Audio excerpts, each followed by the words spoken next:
कहानी की शुरुआत में हम बर्फ से ढकी पहाड़ियां देखते हैं जहां एक प्लेन क्रैश हो गया था। अब यहां से सीन शिफ्ट होता है और कहानी जाती है अक्टूबर 1972 में, जहां यूरुग्वेन की रग्बी फुटबॉल टीम किसी दूसरी टीम से मैच खेल रही है और यह मैच यूरुग्वेन हार जाती है। जिसके बाद टीम के सभी खिलाड़ी ड्रेसिंग रूम में चले जाते हैं और उनके साथी रोबर्तो को मजाक में मारने लगते हैं। दरअसल रोबर्तो की वजह से ही यूरुग्वेन की टीम मैच हारी थी। तभी यूरुग्वेन टीम का एक और खिलाड़ी वहां आता है और सभी से ट्रिप के पैसे इकट्ठे करता है, क्योंकि टीम के सभी खिलाड़ी वीकेंड पर सैंटियागो में रग्बी का मैच खेलने जाने वाले थे। पैसे इकट्ठे होने पर ये लोग एक प्लेन किराए पर लेते हैं। धीरे धीरे एयरपोर्ट पर टीम के सभी खिलाड़ियों के साथ ही उनके समर्थक भी पहुंच जाते हैं, जिनमें से कुछ तो प्लेयर्स के फैमिली मेंबर्स थे। और इस तरह 45 यात्रियों को लेकर प्लेन उड़ान भरता है। यात्रा के दौरान सभी लोग खुश दिखाई दे रहे थे और कुछ लोग एक दूसरे की फोटोज भी क्लिक कर रहे थे। पर कुछ दूरी पर जाने के बाद ही प्लेन में झटके लगने महसूस होते हैं। प्लेन तेजी से नीचे की ओर जाने लगता है और बर्फीले पहाड़ों के बीच क्रैश हो जाता है। इस दुर्घटना में उनमें से कुछ लोग मारे जाते हैं और कई लोग घायल हो जाते हैं। जैसे तैसे बचे हुए लोग इस कड़कड़ाती ठंड में रात गुजारते हैं। जब सुबह होती है तो ये लोग देखते हैं कि यहाँ चारों ओर मीलों दूर तक सिर्फ बर्फ ही बर्फ बिछी हुई है।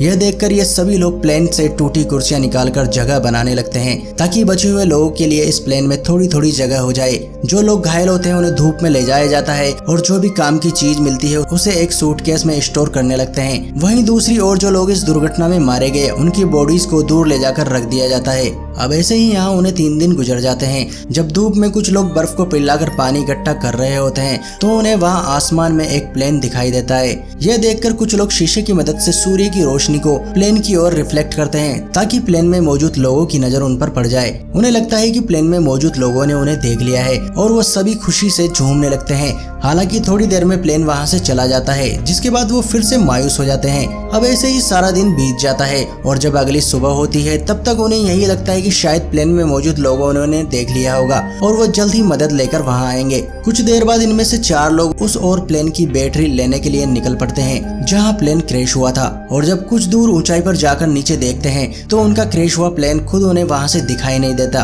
तब वो समझ जाते हैं कि जो प्लेन कुछ देर पहले यहाँ से गुजरा था उसमें मौजूद लोगों को वे दिखाई ही नहीं दिए। तभी वहाँ उन्हें अजीब सी गड़गड़ाहट की आवाज सुनाई देती है और वे फिर से प्लेन के पास लौट आते हैं। धीरे धीरे उन्हें 7 दिन बीत चुके थे और उनके पास जो भी खाने पीने की चीजें थी वो भी अब खत्म हो चुकी थी।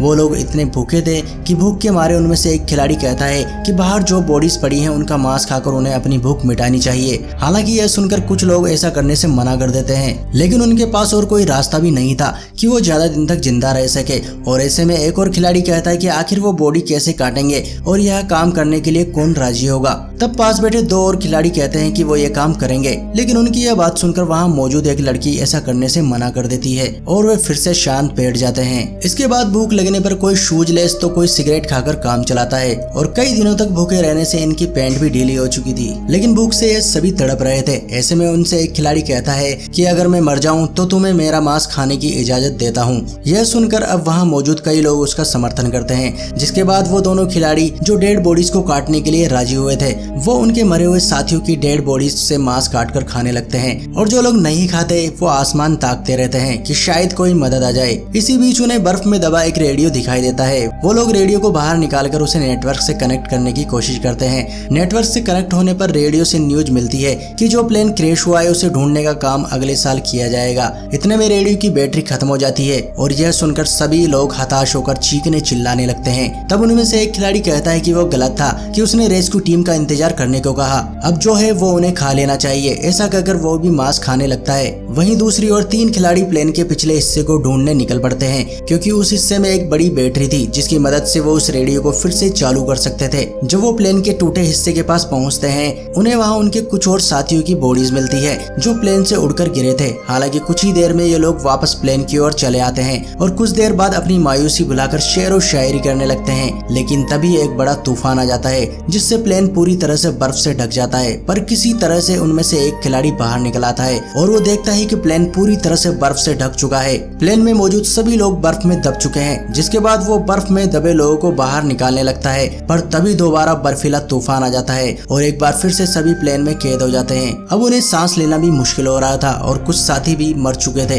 यह मंजर देखकर उनमें से एक खिलाड़ी गुस्से में बर्फ को हटाने की जद्दोजहद में लग जाता है और आखिर उसे रोशनी दिखाई दे जाती है, जिसके बाद सभी लोग एक एक करके बाहर आ जाते हैं और अब बर्फ में दबे हुए प्लेन को बाहर निकालने में लग जाते हैं ताकि वो रात के समय इस प्लेन में रहकर ठंड से बच सके। 36वें दिन 4 खिलाड़ी एक बार फिर यहाँ से निकलने की कोशिश में चल पड़ते हैं, लेकिन थोड़ी दूर चलते ही उनमें से एक खिलाड़ी गिर जाता है। दरअसल उसके पैर में इन्फेक्शन हो गया था, जिसके चलते वो फिर से प्लेन की ओर लौट आता है और कुछ घंटों के बाद ही वो तीनों खिलाड़ी भी लौट आते हैं और उसे बताते हैं कि ईस्ट की तरफ 2-3 घंटों तक चलने पर पहाड़ी के पीछे उन्हें प्लेन का पिछला हिस्सा दिखाई दिया जो लुढ़क कर नीचे गिर गया था। उनमें से उन्हें रम की बोतल, सिगरेट के पैकेट और चॉकलेट्स के साथ ही प्लेन की बैटरी भी मिली है। उन्हें यकीन था कि रॉय जिसने पोर्टेबल रेडियो को ठीक किया था वो शायद प्लेन की बैटरी भी ठीक कर देगा और इसीलिए एक बार फिर से वो चारों खिलाड़ी रेडियो को लेकर जहां प्लेन का पिछला हिस्सा पड़ा था वहां पहुंच जाते हैं। रॉय एक बार की तो बल्ब जला देता है और रेडियो भी चालू कर देता है, लेकिन बदकिस्मती से उस समय उनका संपर्क रेस्क्यू टीम से नहीं हो पाता।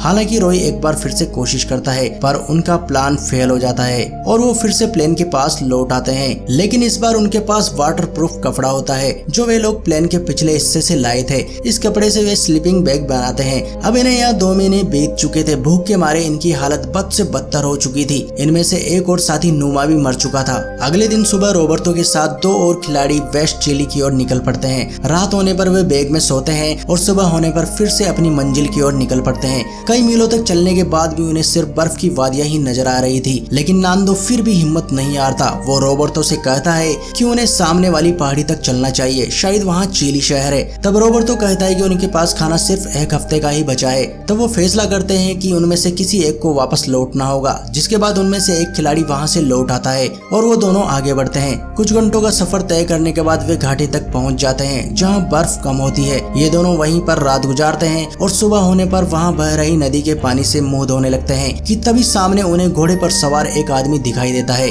जिसे वो मदद के लिए पुकारते हैं। घुड़सवार नदी के दूसरी ओर से एक पत्थर पर कागज लपेटकर उनकी ओर फेंकता है और ये दोनों उस कागज में लिखकर उसे बताते हैं कि वे यूरोपियन हैं। वो उस प्लेन से हैं जो पहाड़ियों में क्रैश हो गया था। प्लेन में अब भी 14 लोग हैं और हम उन्हें बचाना चाहते हैं। उनका यह मैसेज पढ़ने के बाद घुड़सवार उन्हें अपने साथ ले जाता है और इस बारे में एम्बेसी को सूचना दे देता है, जिसके बाद वहाँ रिपोर्टर्स की लाइन लग जाती है। अगले ही पल ग्लेशियर के बीच प्लेन में मौजूद लोगों को रेडियो से खबर मिलती है कि परादो और रॉबर्टो शहर पहुंच चुके हैं। कुछ देर बाद बाकी बचे 22 लोगों को लेने हेलीकॉप्टर से वहां रेस्क्यू टीम पहुंच जाती है और उन सभी को बचा ले जाती है। शहर पहुंचने पर इन सभी का हॉस्पिटल में मेडिकल चेकअप किया जाता है और अंत में वे सभी अपनी फैमिली के पास पहुंच जाते हैं और इस तरह इस कहानी की एंडिंग हो जाती है।